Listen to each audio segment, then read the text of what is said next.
And hello everybody, Michael Farnham here. Happy Cyber Sunday, and I hope you're doing well.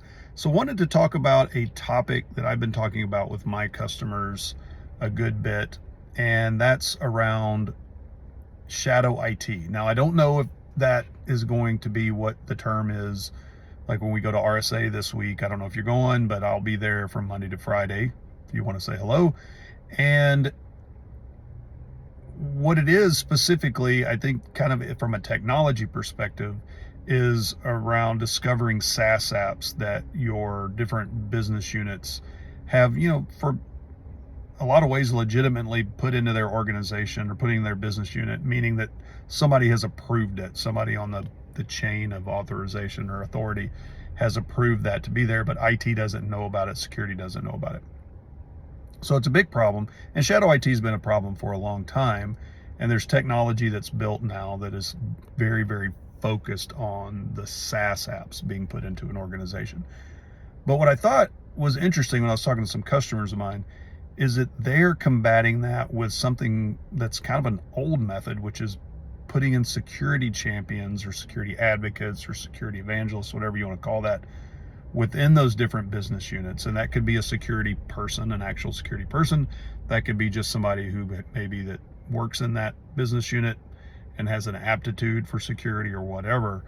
But they're creating those roles within those business units, tacking that onto somebody's job that they already have, and then using that to, outside of just the technology, discover shadow IT within that organization to educate those business units on why that is a bad thing, and then use that, I guess, opportunity once they've discovered it and once they've been able to educate them on why it's bad, to say, here are the security policies that we can apply to that now that we know it's there. So it's kind of a two-pronged approach. If you want to approach it, one, from the technology perspective, let's use technology to discover this. This could be this new technology that I'm talking about, and there's a couple or three of them out there too. I can name off are Obsidian and Grip, and maybe I know there's some other ones. I think App Omni does that, if I'm not mistaken. And then on top of that, you have security champions within those organizations who are, some people might call it spying, but I don't really think it's that way. They're just looking out for that to see if it's there, and not just immediately saying, oh, you can't do that, that's bad, stop doing that, take that off the network. It's seeing what the legitimate purpose, business use is for that application, and then figuring out how to secure it.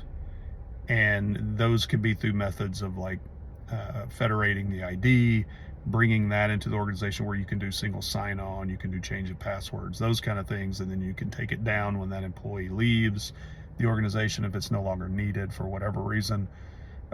So I just thought it was kind of an interesting use. So a new problem, a new style of problem. Shadow IT has been a problem. So let me sum up. Shadow IT has been a problem for a long time, but SaaS apps and cloud apps and all of that offer a very new way for that to become even a bigger problem.